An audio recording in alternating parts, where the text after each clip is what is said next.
유대인의 가르침에 현혹되었어요. 갈라디아 교우들이 그러했습니다. 어떠한 내용이었습니까? 십자가에서 이루신 구원을 우리가 믿음으로 받는 것인데, 사람이 행하는 행위로 율법을 지킴으로 말미암아 구원을 얻는다, 그런 내용으로 가르쳤습니다. 그리고 이와 같은 내용에 마음을 빼앗긴 갈라디아 교인들을 향한 참으로 안타까운 사도 바울의 마음이 오늘 말씀으로도 계속 이어지고 있습니다. 함께 4장 12절 말씀을 읽기를 원합니다. 시작. 형제들아, 내가 너희와 같이 되었은즉 너희도 나와 같이 되기를 구하노라. 너희가 내게 해롭게 하지 아니하였노라. 아멘. 내가 너희와 같이 되었은즉 너희도 나와 같이 되기를 구하노라. 이와 같은 말씀을 통해서 우리가 보는 것은, 과거에 사도 바울이, 그 이름이 사울이었을 때에 바로 이 갈라디아 교회 교인들처럼 율법으로 말미암아 구원을 이룬다, 그렇게 여긴 적이 있습니다. 열심히 대단했지요. 그래서 예수를 따르는 자들을 잡아다가 옥에 가두고 스데반의 죽음 앞에 증인의 모습으로 있기도 했습니다. 내가 과거에 그리했다. 그런데 내가 예수 그리스도를 만남으로, 그리고 성령의 인도하심 속에 깨달음으로 나의 구원관이 바뀌었다. 율법으로 말미암는 것이 아니다. 구원은 십자가에서 이루신 예수 그리스도로 이루어지는 것이니 우리가 이미 이룬 그 구원을 믿음으로 받는 것이다. 거기에 우리의 어떤 행위, 죄인의 모습으로 행위를 한들 늘 변화무쌍하고 변덕이 많은 그 모습으로는 아니다. 이런 내용으로 지금 사도 바울이 말하면서 뭐라는 거예요? 너희도 나와 같이 되기를 구하노라. 깨달음 있기를 바란다. 그런 내용으로 말씀하시는 것이죠. 그러면서 바울은 말씀하기를, 내가 그 십자가의 복음으로 전할 때 너희들이 잘 듣지 아니하였느냐? 그들로 생각나게 하고 있어요. 13절 말씀 같이 읽겠습니다. 시작. 내가 처음에 육체의 약함으로 말미암아 너에게 복음을 전할 것을 너희가 아는 바라. 너희를 시험하는 것이 내 육체에 있으되 이것을 너희가 없이 여기지도 아니하며 버리지도 아니하고 오직 나를 하나님의 천사와 같이 또는 그리스도 예수와 같이 영접하였도다. 자, 이와 같은 내용은 비록 내가 육신적으로 연약할 때에, 너희들에게 복음을 전할 때 나의 육신의 연약함을 없이 여기지 아니하고 마치 천사와 같이 또는 그리스도 예수와 같이 나를 존중하고 사랑함으로 잘 듣지를 아니하였느냐, 이런 내용으로 전하는 것입니다. 여러분, 이 고백에서 사도 바울이 육신적으로 연약했던 모습을 우리가 떠올리게 되는데요, 이 사도 바울은 세 가지 면에서 육신적인 연약함이 있었습니다. 첫 번째는 두통이요, 두 번째는 안질이요, 세 번째는 간질이었습니다. 그처럼 육신의 연약함에도 불구하고 하나님께서는 그를 사용하셨어요. 하나님께서 그를 쓰시고자 하실 때에 그처럼 초대교회에 주의 몸된 교회를 세우는 일에 믿음의 영웅으로 사용하셨던 것입니다. 우리가 무엇을 배웁니까? 여러분, 그가 그처럼 연약한 가운데서도 주께서 쓰임을 체험했으니 내가 약할 때 곧 강하여짐이라, 그와 같은 고백도 했지요. 사도 바울에게 그와 같은 믿음을 갖게 하셨고 주를 전적으로 의지할 수밖에 없지 않겠어요? 그러므로 주님께서 사용하시는 그 모습이 되었습니다. 우리나라 한국 강단에도 그와 같은 목사님이 계셨지요. 사랑의 교회 옥하는 목사님, 그런가 하면 온누리교회 하용조 목사님, 그런가 하면 주한 장로교회 나겸일 목사님, 하나같이 육신의 질고인 암 투병을 했습니다. 그리고 누구보다 먼저 세상을 떠났지요. 그러나 그럼에도 불구하고 그들이 미친 영향은 너무나 크고도 귀하고도 놀라운 것이었으니 지금도 그들의 그 쟁쟁한 복음을 전하는 음성이 귀에 들리는 듯 합니다. 사도 바울이 가지고 있는 육신의 연약함 때문에 주눅들지 아니하고 내가 약할 때 곧 강하여짐이라. 여러분, 육신의 질고는 우리의 영혼을 맑게 합니다. 때때로 닥쳐오는 이와 같은 육신의 고난은 우리가 이 세상에 갖고 있는 야망과 욕심을 다 사라지게 만들어요. 전적으로 주만 의지하게 만들지요. 주의 나라만 보게 하지요. 주님의 나라가 가까이 있다라고 하는 것을 느끼게 합니다. 우리 한 음성으로 하겠습니다. 내가 약한 그때에 강함이라. 이 축복의 역사가 우리 모두에게 있기를 주님의 이름으로 축원합니다. 자, 그렇게 약한 모습으로 복음을 전할 때 더 큰 능력이 나타났다. 그러므로 복음을 듣는 갈라디아 교인들이 사도 바울을 많이 존경하고 또 사랑했습니다. 우리 15절 말씀을 같이 읽겠습니다. 시작. 너희의 복이 지금 어디 있느냐? 내가 너희에게 증언하노니 너희가 할 수만 있었더라면 너희의 눈이라도 빼어 나에게 주었으리라. 너희의 눈이라도 빼어 나에게 주었으리라. 어떻게 이런 마음을 가질 수 있겠습니까? 복음을 전하는 주의 종 사도 바울의 육신의 질고를 볼 때에 안타까이 여겨 그를 사랑하고 존경하고 존중하니 자신의 눈이라도 빼어서 안질로 고통당하는 그에게 주었더라면 하는 마음을 갖지 않았느냐? 이런 내용으로 사도 바울이 그들의 마음을 다시금 일깨우는 것입니다. 저는 생각을 해봤어요. 바울이 얼마나 많은 사랑으로 또는 안타까운 마음으로 복음을 전하고 사랑으로 실천했으면 그들이 그런 마음을 가질 수 있었을까?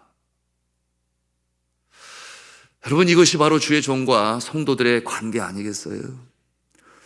그런 생각을 해보았습니다. 한국 교회, 한국 강단에 이처럼 주의 종이 사랑으로 진리의 말씀을 전하고 또한 진리의 말씀을 전하는 데 있어서 본을 보여 행하였더라면 또 그 모습을 바라보는 성도들의 마음이 어떠하겠습니까?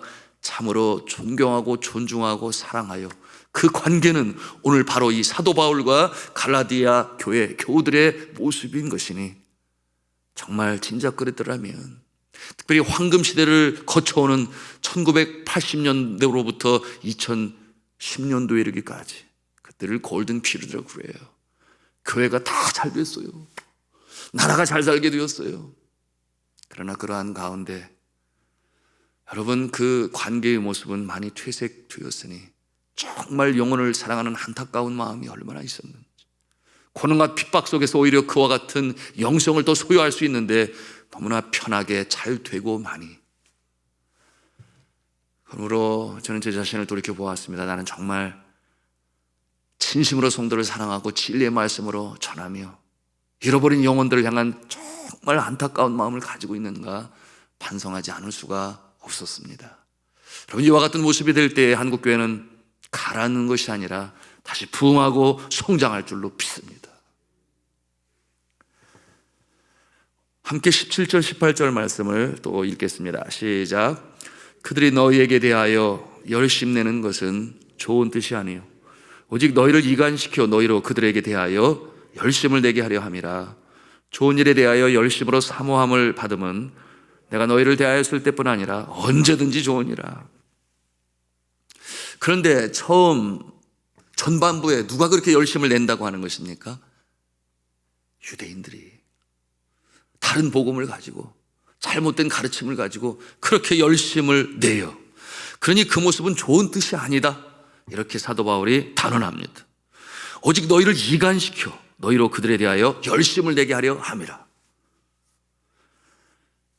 여러분, 오늘날 이와 같은 모습이 누가 이렇게 해요? 이단들이, 그렇죠? 얼마나 열심을 내는지. 여호와 정의는 가가오 방문을 하고 신천지는 또 얼마나 열심을 해서 초등학교 동창들까지 주소로까지 다 뒤져가면서 다 찾아고 연락해서 성경 공부하자고. 제가 들은 것이 아니라 바로 제 주변에서 일어나는 일이니 저희 초등학교 고향 동창들 중에서 2명이 얼마나 열심인지 몰라요. 근데 오늘 이 말씀에처럼 잘못된 복음을 가지고 열심을 가지고 있으니 안타까울 뿐이죠. 그러니 그 중에 하나는 신천지이고 또 하나는 뭐라 그랬더라? 진리의 등불이라고 하는 그런 교회의 하나의 단체요 집단이라고 말할 수 있는 이 신천지에 속한 동창이 그냥 그 고향 친구들 주소 전화번호 다 알아가지고 전화하고 만나자고 그러고 성경 공부하자고 그러고 나중에 다 알게 되니 저희 고향이 거의 기독교 마을이거든요. 그러니까 다들 신앙생활 나름 하고 있는데 전부 멀어지게 되었죠. 친구 관계 그렇게 망가지는 것도 참 안타깝고 그 신천지에 들어가면은 그 전도에 대한 결과를 제출해야 돼요. 그래서 몇 명 이상 하지 않으면 완전히 망신당하고 인생이 비참해집니다. 그러니 눈물을 흘리면서 사정을 해요. 성경 공부하다고. 하겠어요? 잘못된 것이. 그 친구에서 멀어졌죠. 또 한 동창은 말씀드린 진리의 등불이라는 내용으로 가르치고 있는 단체에 속해 있는데 아버님이 돌아가셔서 친구니까 예으니까 방문하고 조문을 하고 그랬는데 나중에 고맙다고 그러면서 카톡으로 보냈는데 이런 메시지가 왔어요. 요즘 즐겨 듣는 말씀이 있는데 지금까지 들었던 말씀과는 차원이 다르므로 와, 하나님의 말씀이 이런 것이네 하게 돼. 목사님인데 보셨으면 하고 권해드려도 되나 하다 망설이다가 용기를 내어 보내니 꼭 보기를 바래. 이런 내용으로 보내왔어요. 그래서 한 20여 개의 설교 영상을 보내왔더라고요. 그래서 친구가 보낸 거니까 이거 못 듣던 단체 이름인데 그래서 제가 열심히 다 들었잖아요. 듣다 보니 비슷한데 달라요. 그러니 참 일반 성도들이 구별하기가 어렵겠다 그런 생각을 갖는데 14번째 영상에서 보니까 예수 그리스도께서 음부에 내려가셔서 구원받지 못한 자들을 구하셨다 이런 내용으로 가르쳐요. 여러분, 예수님이 지옥에 있는 자들에게 가셔서 그들을 구원하셨나요? 아니잖아요. 음부에 내려가셨다 하는 내용은 첫째는 죄인 아닌 예수 그리스도께서 우리의 죄를 다 짊어지셨으니 죄인들이나 경험하는 그 낮고 비천하고 뜨겁고 힘든 거기까지 내려가셨다. 그 어려움을 체험하셨다. 어디서 십자가상에서. 그런데 하나님께서 그 비하의 신분에서 다시금 일으키셔서 올리시니 온 천하의 만물이 그의 이름 앞에 굴복하고 영광을 올리는 가장 높은 하늘과 땅의 권세를 그에게 주셨다. 다시금 승귀라고 하는데요, 낮아지심과 높아지심을 표현하기 위하여 그와 같은 내용을 사용하셨습니다. 그런가 하면은 어떤 내용으로 또 가르치는가 보니 요한복음 6장 39절의 말씀을 인용하면서 하나님은 한 사람도 남김없이 다 구원하신다. 이런 내용을 만인 구원설이라 이렇게도 가르치는데 지옥에 있는 사람도 구원하시고 어떠한 사람도 지옥에 가지 않도록 하나님께서 한 사람도 남김없이 다 구원하신다. 맞습니까? 여러분, 그 내용이 음부에 내려가서 지옥에 있는 자들을 복음을 전하시고 구원하셨다는 내용이나 이렇게 한 사람도 빠짐없이 다 구원하셨다는 내용이나 같은 맥락으로 보면은 사랑이 많으신 하나님께서 한 사람도 지옥에 가는 걸 원치 아니하신다. 믿지 아니하는 사람들이 들으면 되게 좋아하겠지요. 예수 안 믿어도 구원받을 수 있으니까. 그런데 요한복음 6장 39절을 자세히 보시면 잠깐 보실까요? 요한복음 6장 39절 한번 찾아가서 보시죠. 6장 39절 말씀 같이 읽겠습니다. 시작. 나를 보내신 이의 뜻은 내게 주신 자 중에 내가 하나도 잃어버리지 아니하고 마지막 날에 다시 살리는 이것이니라.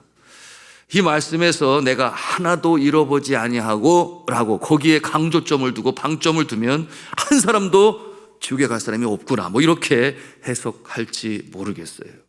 그런데 그 앞에 뭐라고 말씀하고 있어요? 내게 주신 자 중에, 내게 주신 자 중에서 한 사람도 빠짐없이. 여러분, 이 내용을 분명히 알아야 되는데요, 그렇게 간과하고 그저 구절에 얽매여 해석을 하니 엉뚱한 그런 내용이 나오는 거죠. 그리고 이에 대하여 또한 좀 더 내려가서 요한복음 6장 44절에 한번 가서 보세요. 뭐라고 그랬어요? 같이 읽겠습니다. 시작.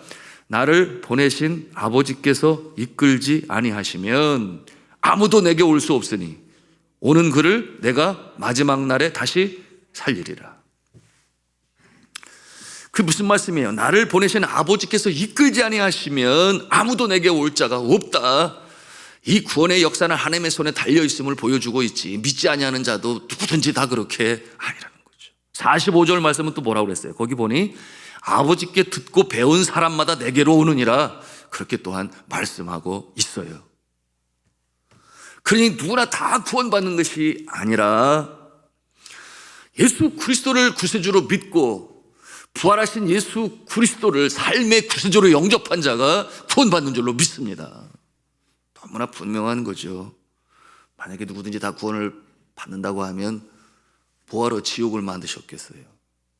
네? 뭐하러 지옥을 만드셨겠어요? 아니지 않겠습니까? 제가 그 친구에게 아이고 이런 부분들은 잘못된 거야 가르쳐주고, 그리고 한 영혼을 구한다는 그런 마음으로 제가 돌아서기를 바라는 마음으로 기도하면서 로마서 강해 제가 전했었습니다만, 그래서 로마서 강해 영상을 매일같이 아침마다 이렇게 보내주었어요. 그랬더니 열흘째 되던 날에 저한테 답신이 왔는데, 아이고 내가 요즘에 너무 바빠서 그를 볼 수가 없으니까 이제 좀 쉬었으면 좋겠어, 이렇게 답이 왔어요. 아니 자기 거는 다 하나님한테 보라고 20개나 보내주면서 내가 보내주는 거 10개도 못 참아서 들으려고 하지 않으니 왜 그렇겠어요? 자기가 배운 바가 옳다라고 여기는데 제가 보낸 내용이 다르니까 마음에 불편함이 생기고 거북하니까 그랬겠지요. 너무나 마음이 안타까웠습니다. 자, 여러분, 이단이 열심을 내요. 얼마나 열심을 내는지 몰라요. 그것이 옳은 것이라 여기니 뭐 그렇게 하겠지요. 잘못된 가르침을 붙잡고 그것을 가지고 열심을 내는데, 오늘 이 말씀에 유대인들이 바로 그와 같은 모습이 되니 그것은 잘못된 것이다. 오늘 이 사도 바울이 전하는 것입니다. 18절에 뭐라고 사도 바울이 말씀을 해요? 4장 18절 말씀 같이 읽겠습니다. 시작. 좋은 일에 대하여 열심으로 사모함을 받음은 내가 너희를 다하였을 때뿐 아니라 언제든지 좋으니라. 무슨 말씀이에요? 진리에 대하여 사모함을 갖고 열심을 내는 것은 언제든지 오케이라고 하는 것이죠.